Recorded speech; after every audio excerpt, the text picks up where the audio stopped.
Happy New Year, everybody, and welcome in for another episode of Vol Club Confidential. I'm your host, Austin Price of Volquest.com. Coming up tonight on the show, we've got Tennessee head basketball coach Rick Barnes. It's an exciting episode. Can't wait to deep dive on Coach Barnes and his career.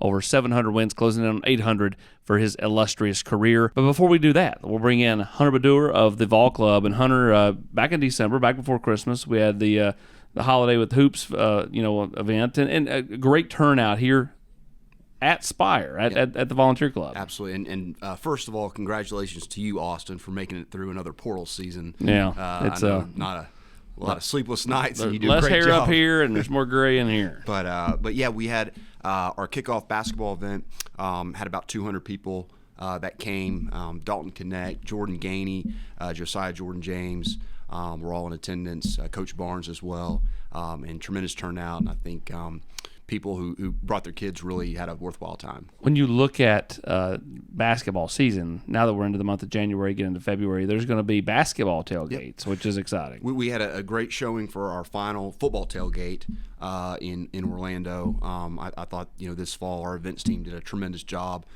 with our tailgates throughout the season, but capped it off with a great tailgate in Orlando. And yes, now we're switching gears and we're going to have much more basketball-related events than we did in 2023. We're going to have tailgates and watch parties and a few other things we've got coming down the pipeline. Tennessee's basketball team continuing to roll on as we roll into the month of January. The SEC season is starting up.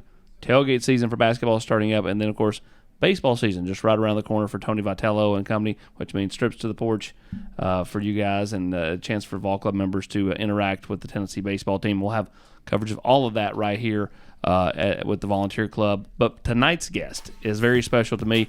It's a deep dive on Tennessee head basketball coach Rick Barnes.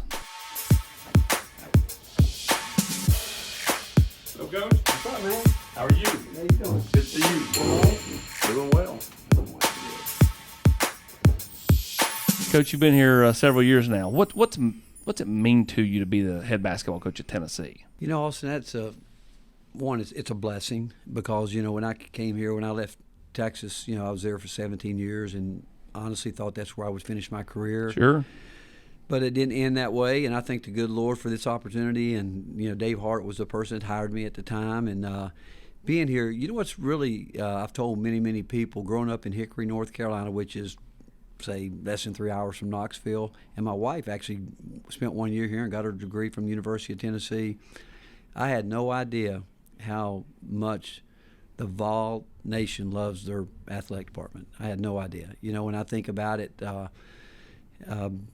being here and a guy, when I first got here, a guy by the name of Kevin Feltner, who used to run the Tennessee Bobcats, told me the first time he met me, he said, "You have no idea how big Tennessee basketball is and how much people here love Tennessee basketball." And I didn't when I got here. I had no idea what it was going to be like, but after being here and we had some tough getting it started, but when I got here, the one thing that Dave Hart said to me, he said, we need to have a program and not a winning team. And, we've tried to do that, and I've been blessed to have, great coaches that have come here with me. Some have come and gone and they're doing extremely well. Then we've been able to attract the guys we got here right now, and I do believe we've got the best coaching staff in the country. But it means that, again, that I'm blessed to have this opportunity. I think it's an incredible place to live. I think the support here from top to bottom has been great since I've been here, and I've loved where we are. We want more. We want more from a basketball program. We'd like to be the team that plays on Monday and wins it all, and that will be our goal every year. But I'm really proud of the players that have come through and helped us get it where it is. And I've often talked about, you got to be every year you got to be one of those programs that everybody says, they're going to have a chance. And I hope that we are getting closer there. But then, like I said, I hope that we can play on Monday and get it done. How much has, I guess, the philosophy changed as transfer portal, NIL, all that stuff kind of enters into all of college athletics? How much do you have to kind of adapt and evolve kind of your line of thinking when it comes to like how you handle recruiting versus transfer portal versus all that? Well, I think anytime you're in a leadership position at I don't care what you do, you've got to be a learner. You got to continue to learn and know that there's something that you can learn every single day. And when you go back, I'm getting close to 50 years in this business, and you think about how the game, the rules alone has changed. And back then, you had to deal with rule changes. Every year there was something going on with recruiting, different calendars coming in here, there, whatever. But you're right. You've got to adapt. And where we are today, obviously the two most probably significant rules outside of the rules of the games that have changed through the years, the line moving back, the clock getting shorter, and all that, has been the one-time transfer portal and the NIL. I mean, because you think about it, and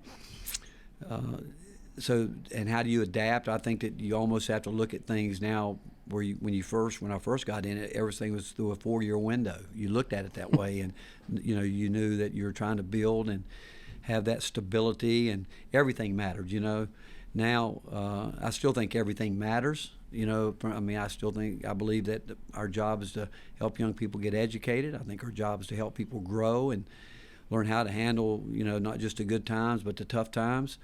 But with the one-time transfer, it's hard to talk about commitment, loyalty, because, everything's kind of what's happening today. What can I do today? And there's always been tampering in sports. Sure. That people can talk about. And now with what it is today, you've had to learn how to deal with that in the past. But is it more prevalent today? No question. And now the NIL, I've never been against. I never understood why players couldn't work, make money while they're in school, because I went to at the time it was an NAIA school, and most of my guys weren't on scholarship, and I was a guy that had to work my way through school in terms of not just. I did get scholarship money. I got money from the government based on my mom's financial situation, but for me to have anything else, pay for my car, insurance, all that, I had to work.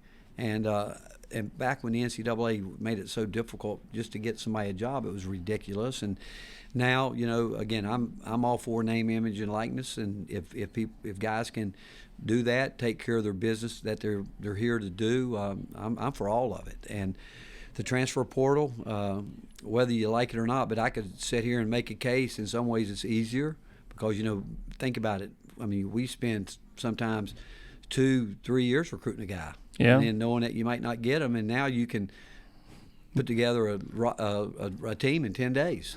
And That's pretty crazy. So it is, when you think of, you can look at it any way you want to look at it, but do I still believe in recruiting high school players and development? I do, but I also know that you've got to be adaptive, as you said, and at the end of the year, when you've got a chance to fill your roster with whatever it is you think you need, you're able to do that much easier. What has the volunteer club, Tennessee's Collective, meant to Tennessee basketball? And because you talk about being a big proponent of NIL, what's it meant to your players? Well, one, I know the players appreciate it. I do know this, that a number of my players is not only, and I haven't spent a lot of time talking to about it. Just I know I listen and I hear. I know a bunch of those guys have been able to help their families, whether it's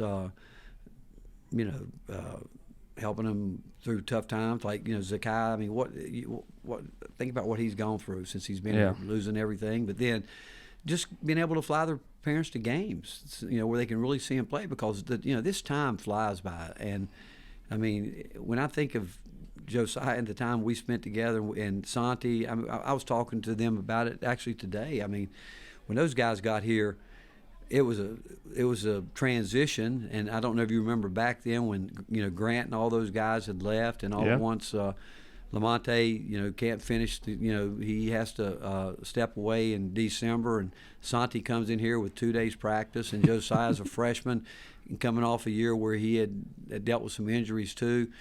Those guys would tell you, I think honestly, that was, even though they were playing, it wasn't a lot of fun, because people's expectations, and as much as our fans have expectations, I can tell you, Austin, they'll never be as high as ours, because as much time as we put into it. But when it's not going well, they certainly have their opinions, and the longer I've been in it, it doesn't bother me one bit. But they're young, and I know they're involved in that. I know they read it, and I know they're into it, and I think they would tell you it's tough on them when they come in and people are expecting great things from them, and believe me, they don't want to disappoint anybody. They don't. None of us do. And but the fact is, That's where it is today. And what concerns me with the NIL, the one thing is, you can go back and hear coaches, football, basketball, baseball. You can hear them after a game when writers, and I do think for the most part coaches try to protect their players, but when they get hit hard, direct questions about so-and-so's not playing well, you go back years ago, the one thing that every coach would say is, look, they're not getting paid. Yeah. They're not getting paid. They're students. Well, now people think because they're getting paid, they should be treated different. Yeah. But, and I think that they are supposed to say, well, they're getting that kind of money, they should be able to take criticism, step out, and all that. I still think they're young kids, young people. Whether we want to, to me they're kids, but maybe they don't want to be called kids, but they're young people still finding their way, and it's our job to help them. And we're always going to try to protect our players to the utmost.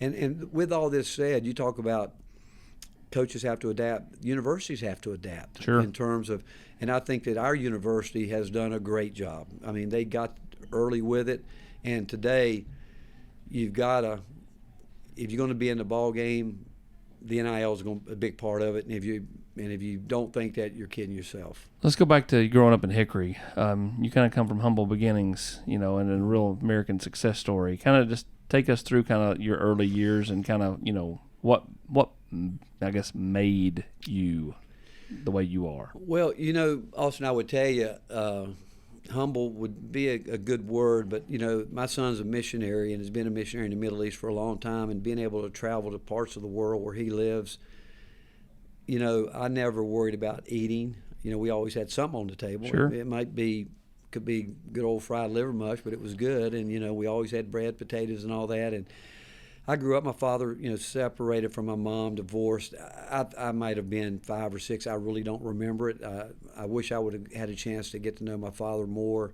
I do know one night I was at home in Texas, and I just had an urge to find out more about my dad, and I called my uncle, and who still living. He's in his 90s now, and I asked him, I said, Henry, tell me about my dad. And he made me cry. He said, your dad was a wonderful man, and didn't really want to leave you guys, but it didn't work out. And my mom then worked as hard as she could and to make sure that we could, had what we needed. She was a proud mom, and she loved us dearly. And her mom and dad, who I actually call her mother mom. I call my mother, and I call my grandmother mama, and I call my grandfather daddy, and I call my biological father Daddy Hall. That was his name. But growing up there, it was really interesting. I didn't know this, and actually until my brother, one of my brothers, Tommy, had gotten arrested, and my grandfather, who I called Daddy, said, you got to go up to the police station with me. And I didn't understand why until I got there, and when the officer slid the paper through the window and said, you need to write your name here, sign this to bail him out, my grandfather said, I'm going to make my mark, and my grandson will sign my name. And I'm looking at him like, what? I did not ever in my wildest imagination not realize that my grandfather and grandmother couldn't read or write. And I knew my mom and father had quit school in the 8th grade back then. And all we were told as a kid, you got to graduate from high school and get a job. No one ever mentioned college. It was never a thought. I don't even think I really realized anything about it. And then I love my childhood. I tell you what, I grew up with 3 brothers and a sister, and my sister was the second, and my older brother Toby. I don't remember him ever not working, and I can remember he worked at Kentucky Fried Chicken. We ate Kentucky Fried Chicken until I had a hard time eating it later on, because he'd bring it home at night. We'd have it morning, noon, and night, and then my sister got killed in a car accident going into I failed the 1st grade, so I should have been going into the 9th grade, but I was going into the 8th grade, and it really did rock my world, and my little brother especially, because when my mom was working a lot, she really took care of him, and I was out. I don't remember ever not working. I had some kind of job as a kid, whether it was mowing grass, cleaning the floors at the 7-Eleven, working at Davis Esso, working at the pool room, just anything I could do, sweeping floors to make money. And but basketball, the one difference in me and my brothers, I was the one, and I don't know how it all happened, I was the one that got into sports. And, I really fell in love with baseball in the early 60s, certainly those early Yankee teams. I loved them all. I loved those teams. And, I was telling someone the other day, this is the first time that I didn't watch the World Series in my life, and I can't even I don't know why. And I love baseball, but I remember back when I was in grade school, they'd let you out of school on the day of the World Series. They'd let you go home. The World Series baseball was that big to this country. And then, I lived through the time when integration came in.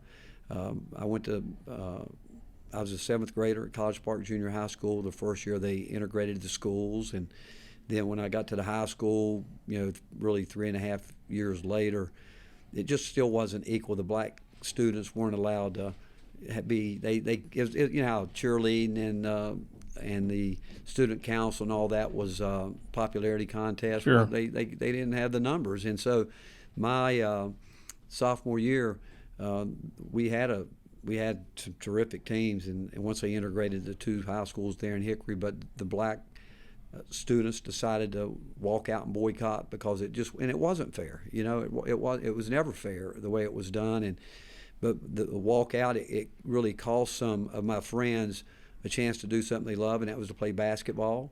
And we were an absolutely horrible team. We won one game, and I tell my team the story every year. We won one game that year. That's why when we get ready to play teams that everybody thinks that we should beat, all I know is I was on a team that won one game. We went 1-19, and we beat a team that went 24-1 and back-to-back state champions. They lost one game over a 2-year period, and that was to a team that won one game. And so, what are the odds of that? And so you think about it.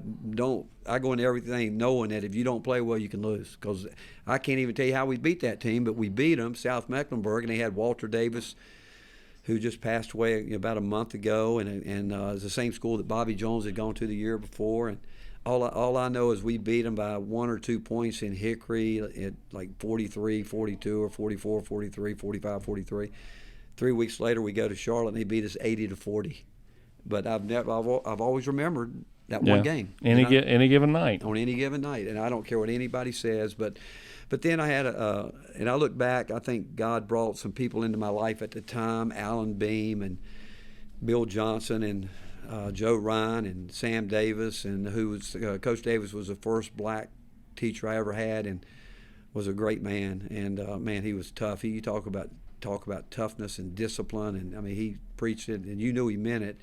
And then Alice Watts, who was my 9th grade algebra teacher, and then my high school 2 coaches. I had David Kraft for just a couple days, and who was a tough guy, and Mark Lawley, who was my high school coach, who really took me scouting with him when I was in the 10th grade, because I knew I wanted to. At that point in time, athletics was everything to me, but I still hadn't thought about college. And then finally one day, Alice Watts said, you could go to college and play basketball, and I didn't know what that really meant, but I was struggling with my sister's death, and I'd gone to a family counseling center, my little brother and I, and I'd met a guy. The guy there his name was Bill Monroe, and I was doing so bad in school, and I'd really made up my mind that as soon as I got to be 16, I was going to quit, because I didn't particularly like school. I wasn't a great student, but I just couldn't understand it, because it was the first real. And I'd been to my grandfather's or great-grandparents' funeral and things like that. But when my sister passed away, it was tough. And like I said, my brother, he had a tough time with it. But these people came into my life, and God put them there at the right time, and they got me through it. They really did, and encouraged me to get into basketball. And then I had a gentleman that my mom actually dated for a while, Ray Fisher, who sent me to Campbell College basketball camp, and I remember it cost $56 to go there back in probably '67 or '68, and he took me to a couple games. I got to see Pete Maravich play at the Charlotte Coliseum, and I fell in love with basketball. And the reason I stopped playing baseball, my eyes were so bad, and I didn't want to wear those big, thick glass bottle glasses, and so I just couldn't play at night. You don't look like Chris Sabo? Yeah. The older you get, you got to start playing at night, and I could play during the day. I couldn't play at night, but just basketball, and then again, I'm fortunate to have a chance to. I went to Lenore Ryan. I had a couple other places I could have gone, but God's just blessed me with this incredible people. I don't believe there's any such thing as a self-made man. I don't. I think it's the the people that you share life with, and the people that God brings into your life that helps you get where you want to go. And I would tell you, I love my time growing up in Hickory. And sometimes I wish that kids today could grow up the way I did, because we'd get on our bikes, we'd go anywhere, we weren't afraid of anything. And there were no devices. Yeah, I wish kids could see that today. And you know what? I'm really glad I didn't have phones and all that, because I love being out. I mean, I'm sure you did it. Baseball season, you played baseball. Football, you go out in the backyard and play. You found somewhere to go play. Basketball, you went inside, and that was it. There was soccer when I was growing up was not even. We played kickball, and I think they tried to introduce soccer. I don't even know if any of the teachers knew how to teach it. Well, I mean, like you look at now, I mean, like basketball is 365 days a year, right? And I love that. I mean, to me, spring is baseball, Mm-hmm. I mean, winter's basketball and fall's football. And I mean, that's kind of, you grew up that way, I grew up that way. And then today, now everybody just wants to specialize. And I think it's, I think it's fantastic when you can bring a guy in who was, really, really good in multiple sports, right? I mean, that tells you can you're not so specific on one thing. You can pick up and do anything at a high level. Well, I agree with you, and I think that kids should play the different sports. There's a lot of parents today that are just dead set against football because of and I get that too, but I also know that everybody dreams that dream. I don't think people truly understand how hard it is to ever get to the NBA. I mean, it's so hard. I mean, you think about it. I mean, there's, I looked it up one time. I think there's, in the history of the NBA, I think there's been 4,000 or right around there guys that have worn the uniform one game. And then if you go to 2 games, it's less than just a little bit over 2,000 in the history. Yeah. In the history of the game. And but doing what we do, I mean, I want them to chase that dream. I think it's important to chase those dreams, and I think there's a different path for everybody. I think one of the worst things you can do is ever not tell a young person that they can do it, because who knows? I mean, I've had guys that I've coached that you would not think that they could make it to the NBA, and they made it, and because of their determination. And I can tell you, we've coached a bunch of guys that you thought should, but they didn't, because they lose their focus on what's really important, that one thing that's going to get you there. And it's a love affair for the game. It's just that you love it, you want to be a part of it. People ask me all the time about Kevin Durant. I've never coached a guy. Well, I have. TJ Ford and Lamar, the guys that made it. Their safe place, their happy place is in the gym. Yeah, that's where they want to be. I mean, they really truly can't get enough of it. They can't get enough of it. And after practice, they want more. They want more before practice. They lose a game, they just can't go home because if they didn't play well, I got to go upstairs and fix my shot. I got to go upstairs and do this. Or coach, will you watch? You got to show me the tape. What did I do wrong? Those guys are far and few between. That's why there's not that many of them that can play that long. You talk about your faith. You were a fiery coach early on, and I don't think I think you still have moments, right? But I mean, all coaches do. But I think you're a little more mellow now than maybe years ago. And, faith, I think, has a little bit to do with that. I think you're just kind of more of a chill character now than you were, 40 years ago when you kind of entered into this.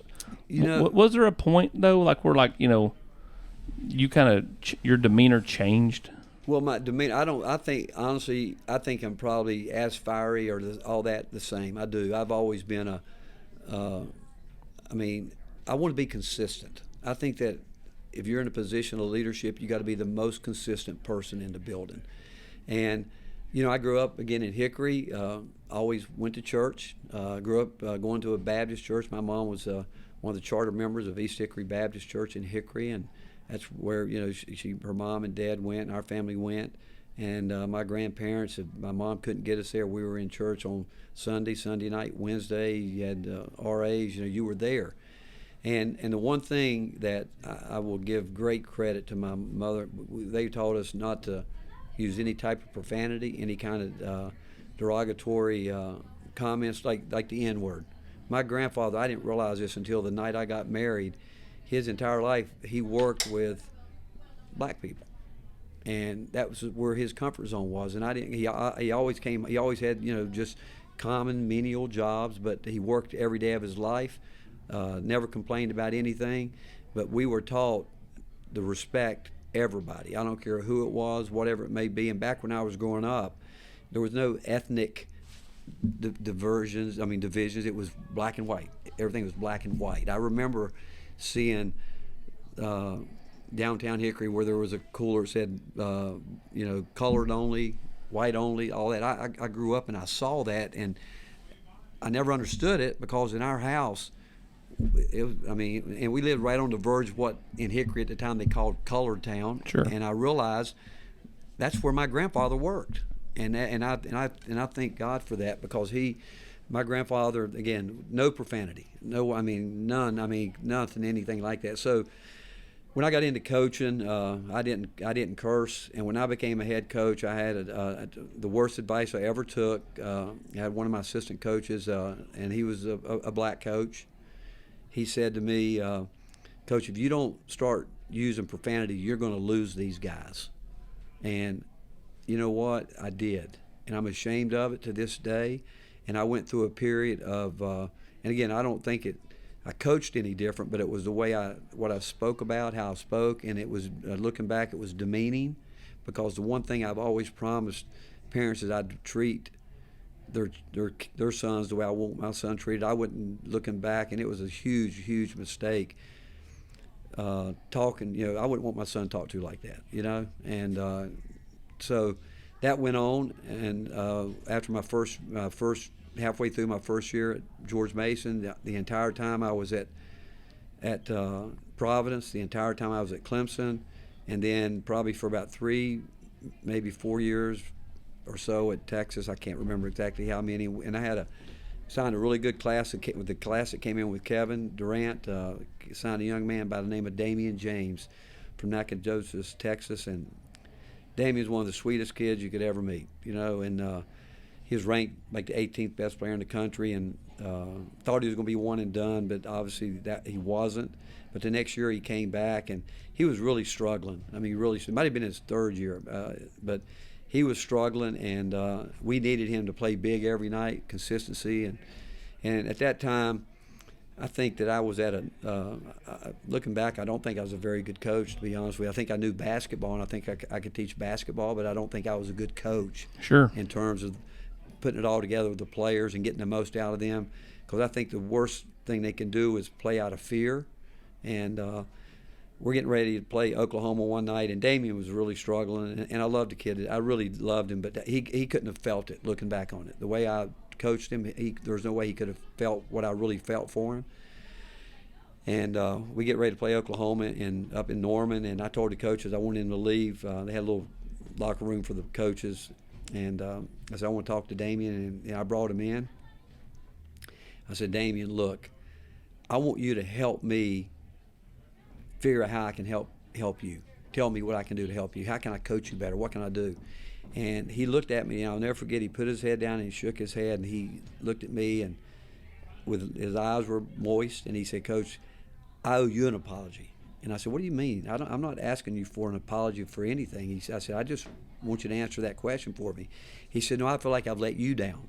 I know you've had high expectations for me, and our program's got high expectations. I don't think I've lived up to what I should be, and if I did, I think we'd be doing better. And I said, Damo, I appreciate that, but I need to know what I can do to help you right now. I want to be a better coach, coaching you. And he put his head down, and he shook his head, and he didn't look at me. He said, Coach, it would help me a lot if you didn't curse. He said, I grew up with all women in my life. I've never had a male-dominant figure in my life. You're the most male-dominant figure I ever have. And when I think you're mad at me, it scares me. Because he said, I don't want to disappoint you. And I said to him, Damian, I apologized to him, and I said, you have my word. I will never curse you or anybody else again. And I haven't since that day. I've never since that. So that's where, again, God uses young people, and again, I got caught up in it where, I thought everything was about me, and my daughter and son sat me down one day and said, Dad, you're going about this all the wrong way. And I was. Again, what? I really was started living worldly and got away from the spiritual side of where I am and the God that I believe in, and so, I was still there another 10 years, but and I went back and apologized to a lot of players over the years, those that I felt like, and you don't forget it, you don't, and I went back and I've met with a bunch of them, talked to them about it, and I'm thankful that God, they said, hey, Coach, we understand it, we get it, we're all, and I was young, there was no doubt at the time, and probably scared that I wasn't going to make it in the business, and pressure. You just feel pressure. Yeah, it's natural. It's a different kind of pressure,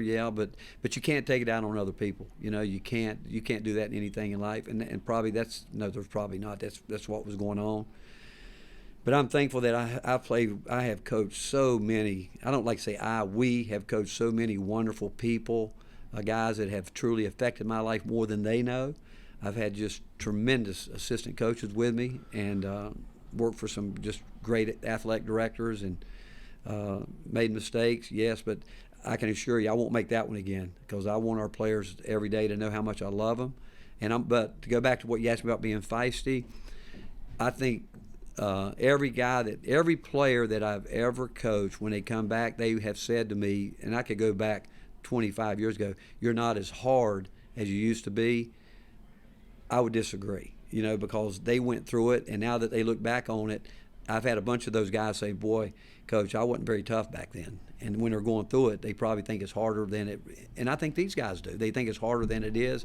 But to get them where they want to go, it's hard, Austin. It is hard to get them, because when they leave here, they're trying to go to a league, and they're trying to take somebody's food off their table.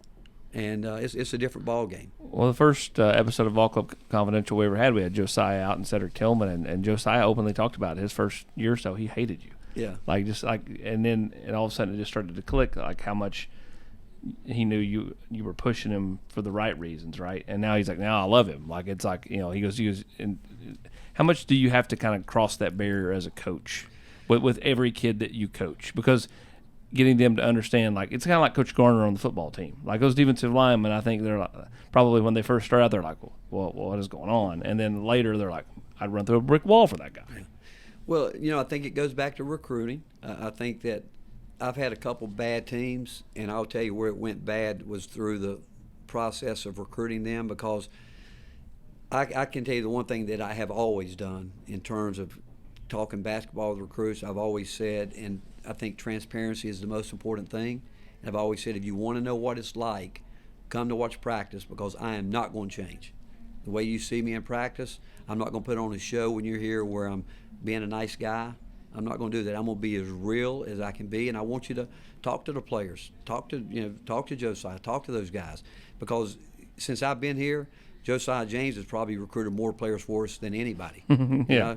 But the funny thing about it is, I can tell you this, Dalton Connect, point blank, told me, I'm coming here because I want you to coach me hard. Yeah, he said this when we had him out a few weeks ago. Yeah. And I said to him, I said, you have no idea what you're saying. He said, I do. And I said, no, you don't. I said, because and today before I left, because he had a tough night the other night, and I've been telling him for 3 months, I said, you have no idea what's coming your way.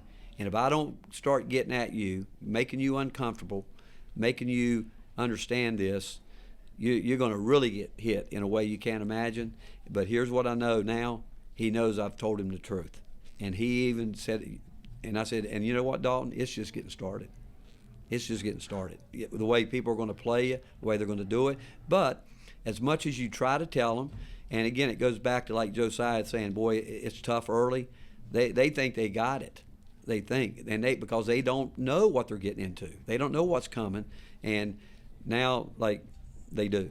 And I do think over time they realize that everything we do is really to help them. I don't think we've ever tried to, well, I know we haven't, to do one thing to not get a guy to be the best he can be. You go back to that NC State game in December, and that second half, because he'd been on the floor, he'd led you in scoring like 87% of the games, right, up to that point.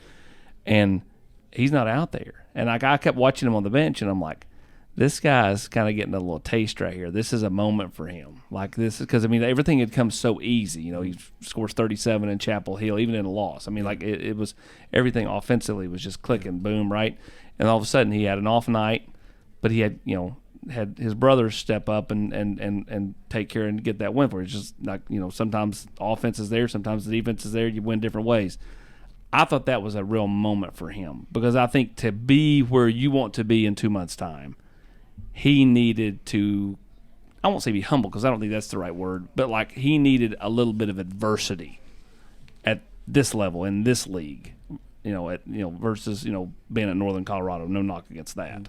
I totally agree. Because I told him it was coming, and I actually started seeing it a little bit at the end of the Illinois game because they really made an effort to when they were down, we were going to play through them and going after him and seeing the length, equal length, getting at him, like I said to him, you've never had it like this. You've never had play it. I mean, there's a difference in this level. And it's every night. And you're in a level where this league is known for high level athletes. Yeah. And now a league that's got really good basketball players in it. But I told him, I said, it's just getting started. And so the other night, I will tell you this, when I took him out the last time, I knew he wasn't going to play anymore because now I started thinking, one, we got to win this game. And could he help us? I started thinking more in terms of him. If I let him go back out there in the shape he's in right now, he might not ever recover because, he had a tough time. He had a really tough time. So now I'm not going to let him dig himself any deeper mentally than he is right now because you could just, we're around these guys so much and we know them. We know their body language. We know what they are. But you hit it. And again, he's a very humble kid, but he's never had that. And he was trying too hard, and you just knew if you put him back in the game, at that point in time, there's no way he could keep himself from looking for trouble. And at that point in time, like you said, the older guys picked him up, and they were great with him. They know we need what he brings us. 100%. But it is, and what you said is absolutely. He needed it now, and again, it's going to happen again. They're going to keep coming. Well, for this team, in a lot of ways, he's Batman, right? Mm-hmm. Batman needs Robin sometimes, or Batgirl, or however you want to keep going down the superhero path, to help out. And you've got a team that's got some veterans that, like, Josiah can step up, Santi can step up. You can go right down the list, and then of course Z finally getting himself, kind of finding footing there. Mm-hmm. When did you know? Was it that NC State game? That I know he proclaimed himself back after that game, but were there inklings in practice where you're like, he is pretty close to being back? You're right. But you still have to play. You know what I'm saying? You still got to go do it in the game. Sure. In practice, he's always been Z and does what he does, but it's different when the lights come on. Regardless, it's different, and. I thought the hustle play against Illinois where he doubled on the ball and dished it to Josiah. That was a big play. And do I think he's totally back 100% physically? I don't. I think he's close. I think he's real close. But do I think he's back mentally? That play that you talked about, I think, put him back where he needed. And you know what? He did start finding his way in the second half of the North Carolina game. He played much better in the second half. He settled in and started distributing the ball.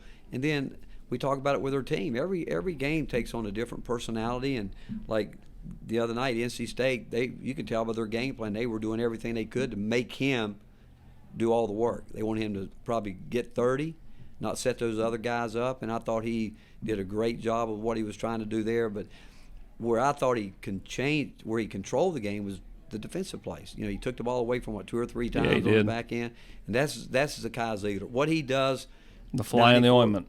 That's what he does, and when he's doing that down there, it creates havoc. All right, let's do some rapid fire here. We'll start with the old steady here on this show. Jordan or LeBron? I'm a Jordan guy because of the era he played, and I know what he did through that era when the game was so different, so physical, and so could he be what he is today? What the game is today? He'd be Michael plus with the way they let. He would, buddy. Oh yeah, he'd average 50 or about at 45. Because it's just a different game today. Favorite place you've been in this world? Wow, that's a tough one. What I'd have to say is favorite places are who you're with, and my favorite places would always be with wherever my family is. Best family vacation then? Well, What comes to mind? What's the first memory? Boom. our going to the beach, in South Carolina. We've done that for a long time as kids, as a family growing up, and now with the grandkids, it's just making more of those memories. What's one place in the world you've not been you'd like to go? It's funny you say that. I was talking to Bob McKillop today, and Bob's really truly one of my all-time best friends, great friends. I mean, he's had an impact on me more than anyone could ever realize. And he was telling me he's getting ready to go January the 6th to New Zealand. No. And to do a clinic, and he's been there before. And ever since Coach Knight, when I was I asked Coach Knight that question that you just asked me, and he says to me, someday you've got to go to New Zealand during the month of January, which obviously I'd have to not be coaching to do that. And Yeah. he told me, he said, when I quit coaching, I'm going to spend every month in New Zealand fishing. Well, not that I'm a fisherman, but I've met people from New Zealand, recruited some people from New Zealand, never been there, but recruited people that live there, and they all just tell me it's a fabulous place. But there's so many places I would love. I've been fortunate to be at a wonderful lot of like Israel and those kind of places, that being able to know some of the things that you study and read about in the Bible. But again, I think I could be anywhere as long as my family was with me. I'm going to give you 6 here because I'm going to let you do a 6-man. Give me the Rick Barnes all-time starting 5 plus a 6th man. I don't know where you get these questions from, but it's funny. We were talking about this 2 weeks ago with Jay Billis and Bill Raftery, and what I came up with, I had Oscar Robertson, I had Larry Bird, I had Bill Russell, Michael Jordan, and Magic, and my 6th man was Kareem. And the reason being, Jordan could play any position. Oscar Robertson, they said, would still hold the triple-double record if they kept stats back then the way they did. Bird, and here's what I would say about all those guys, regardless of what anybody said, they could play today. Yeah. All those guys would be a factor today playing, and obviously that's a year that I grew up watching all those guys, and there's some great players today. Don't get me wrong, but I'm amazed too as how the game has changed. But I just know those guys were iconic, and they could go today against anybody. What about guys you've coached? Give me your starting 5. Well, obviously, T.J. Ford would have to be the starting point guard, Yep. even though D.J. Augustine's pretty darn good. And Kevin Durant, LaMarcus Aldridge, those guys are pretty good. And I'd put KD anywhere. He can Yeah. play anywhere. And then I'm trying, but when I think of teams, like I think of, obviously the best team I've ever coached was a Final Four team that had a guy named Roy Alivi and Brandon Mouton, 2 guys that weren't highly recruited, But good players. and Productive. and Royale was a guy. He's one of those guys. When we recruited him, we had a player by the name of Maurice Evans who declared for the NBA without us even knowing it was coming. We were blindsided by it. And Rob Lanier said there's a kid up in New York that, Coach, I'll never forget, Rob said, Coach, this guy could end up being an NBA player or he could be an absolute dud. And so we go up and meet his parents, and I'll never forget his dad, who said to me, Rod said, Coach, I don't know much about basketball. He said, why would you want my son at the University of Texas? And he's not, the only place he could go is like Boston University and either Marist or Rider, one of those schools. I said, I'm going to be honest with you. I haven't seen your son play. Here's what Rob Lanier's told me, and I need somebody to just come in and help us get practice and get better. He said, well, my son can do that. And he's the first guy I ever heard. He said, my son understands what it's like to be the 5th option. He's always been the 5th option. And so Roy came, and when he left, he's now the assistant coach with and he'll be an NBA head coach soon. But Roy left as the all-time winningest player at Texas and played 9 years in the NBA. I think on the last couple 4 or 5 years on 1-year contracts. And guys like that, I've won a lot of games with guys like that, obviously. But TJ and Kevin were National Player of the Year. TJ taught me a lot. Kevin taught me a lot. LaMarcus, I'm obviously extremely proud of where he was and how hard he worked. I'd have to go down the line with it, to be honest with you. But it's just P.J. Tucker, is a guy you could put out there because, he's a defender. Can do it all. Player of the year in the league. He was a Big 12 Player of the Year. Played a long time in the NBA Yeah, too. well, he texted me 2 months ago and said, "Coach, I've tricked these guys into giving me another 2 years." And he said, "I'll be 41." So it's amazing. Look at Udonis Haslem. Yeah, I mean, he hung around with the Heat for up until this past year. I mean, and you think about PJ and you think about Grant Williams, both of them out of North Carolina. Both of them were Player of the Years, and Grant here obviously twice. Yeah. PJ left early as Grant, but neither one of those guys were highly recruited, and both of them were out of shape. But again, it goes back to compliment my staff. They saw them, and the one thing they did, both of those guys, they won. They seemed like they always won, but again, we've been blessed to coach so many guys and over 38 years or whatever. I mean, I can go back and think about my first team, how much I love those guys, and my first year at Providence, we had a kid named Eric Murdoch who led the Big East in scoring that year, and just through the time, and a lot of pros. Dickie Simpkins won us a Big East championship with his versatility and what he does. Austin Croshere. I mean, think about it. Our last 4 of our last 5 recruits at Providence, we signed Jason Williams, who ended up at Florida. Yeah. Signed Jason, but he was a prop, and I left and went to Clemson. He was fantastic in the NBA, by the way. They wouldn't let him out of his national letter, so he left, and we put him at prep school, and he couldn't handle Fork Union Academy, and then he went to Marshall, set out with Billy Donovan, and followed Billy there. We had in that class too was Eric Williams, who was the 12th NBA lottery. He was an NBA lottery guy. Austin Croshere, Pacers. Yeah, Austin was on that group. Greg Buckner, who's an associate head coach for the Cavaliers now. Greg came with us. Now they let him come with us, and he was Clemson's first ever ACC Rookie of the Year. But what people don't realize, that people don't know, the guy that we signed in that class, and at the time we had 15 scholarship players, and this would have changed my trajectory, I think. We signed this young man, committed to us, and I go to the athletic director when we first could go get the national letter signed in November, and we had 15 guys. And we signed. We knew we were going to oversign because we knew 2 guys were definitely going to leave. And one of them is Ira Bowman, who's an assistant coach with Bruce Pearl at Auburn, and he went back and had a great career at University of Pennsylvania. And Ira's a sharp, great person. Going to be a great coach too. He is a great coach. Going to be a great head coach one day. And we had another player, Badalosa, who we knew was going to transfer back home to New Hampshire.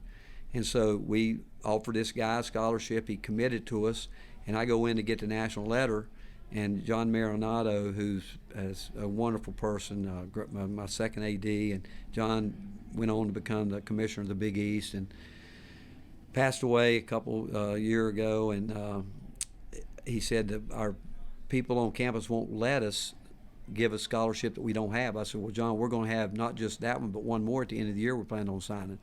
He said, well, they won't let us sign him. And I said, well, that's not good because this guy's a guy we really, really want. And that's when I knew I had to leave Providence, and the guy that they wouldn't let us sign was Tim Duncan. I mean, you ask Tim Duncan today, he would tell you he committed to Providence College and not recruited either, non-recruited basketball player. All those guys were not highly recruited guys, and they all, well, you know what Duncan did. Eric Williams, long time in the NBA, Jason Williams, Greg Buckner, all those guys. And again, it goes back to great coaching staff, and they got them. Oh, and if there were Providence message boards back then, they would be going bananas over the fact that you couldn't bring in Tim Duncan after the fact. Well, I tried, but I also knew then and there it was time to move, and I did. Last thing, and then we'll get you out the door here. Even since you've been here, you've had, I think it's like 4, like it's maybe 5 assistants going to be head coaches. Is that kind of, I mean, I know players is kind of where your impact is, but is that part of the legacy, is being able to, eyeball a guy, bring him on staff, knowing, hey, this is a guy with a couple of years will be a head coach, and then kind of watching that guy blossom? Well, I think when you put together your staff, I think the most important thing to me has always been when I sit down and talk to someone, and I've always kept a real short list of guys that when I'm on the road, the coaches would probably tell you they don't think I'm paying attention a lot watching games, But I can assure you this: I'm paying more attention than you think. But I'm watching other things too. I like to kind of multitask, and I'm watching other coaches and get to know. And I always asking questions on the road. And the one thing that personally that I've always said is that one, I'm going to rely on my assistants because I have that much confidence in them, Sure. what they say. But with that said, they would tell you, I've told them, we're not going to hire somebody that all they can do is recruit. They got to be a basketball coach. They've got to want to be a head coach, because for that to happen, it was. I had a great experience back in 1980. I was hired at George Mason. I was the first full-time assistant coach hired there, and Joe Harrington was the first full-time head coach. And Joe had worked with Lefty for 16, 17 years. And when Joe started talking to me about coming to George Mason, it was the fastest growing university in the country. It had 18,000 students, 500 lived on campus. He said, this will be the greatest experience you'll ever have in coaching if you stay in it. He said, you're going to see not only a university being built from the ground floor up, but you're going to watch an athletic department be built. And we had a great president. George Johnson was a great president. And when I met him for the first time, he obviously said basketball is going to be the flagship of the program. And so I got to watch Joe do that, and he allowed me to be a part of everything, every part of the program. He said to me, you're going to have to make your name as a recruiter, but along the way, if you want to be a head coach, you better be involved with every aspect of this program. Scheduling. And back then, he and I were and we had some part-time people not making very much money. So I was in charge of travel, scouting, weightlifting, all that, you know. And so with that said, I always said, I want my assistants to have a chance to be a part of it. I didn't do a great job early, but I had as much, and I think, again, I felt like I had to probably do it all to prove myself, whatever. But as time went on, I've learned that you got to let people work. I'm not a big meeting person, because if I'm going to meet all the time, I might as well hire a bunch of young people and tell them exactly how I want it. Sure. I don't think that brings creativity into the program. But it goes back to hiring. I mean, I got a staff full of guys right now that they're all ready to be head coaches. I mean, all of them, from the first one. And if you want to, the NCAA says you got 2 full-time and 3 full-time coaches and everybody else, but through the years, the guys that I've had, that, like when Rob left, he took some guy. Mike Schwartz left. He took Riley Davis, who was where. Riley Davis is at East Carolina. He's ready to be a head coach. All those guys. And Rob I think would tell you that about the guys that he's had go with him. And Kim English, the guys he's got. Dennis Felton, who was one of my assistants, who recruited Tim Duncan. He's the guy that got Tim Duncan, and he's on Kim English's staff back at Providence. And Dennis has been a head coach a couple of different times. So it goes back to the hiring process, knowing that you're going to get people that, honestly, you got to go into with the attitude, I got to get somebody better than me, because the better they are, the better they're going to make me. And they challenge you, they work, and you listen to them. But yet, obviously, I've got to make whatever final decision needs to be made. But I want people that I think are better than me, and I think I've done a good job of hiring people that I think are better than me. The life and times of Tennessee head coach Rick Barnes. And we didn't even get into his favorite place to get a hot dog. These are all big time things. Anywhere they've got mustard and coleslaw would be good with me. Mustard and coleslaw for the head coach. Coach, we appreciate the time, and good luck the rest of the way, okay? Appreciate you, man. Appreciate you. Okay.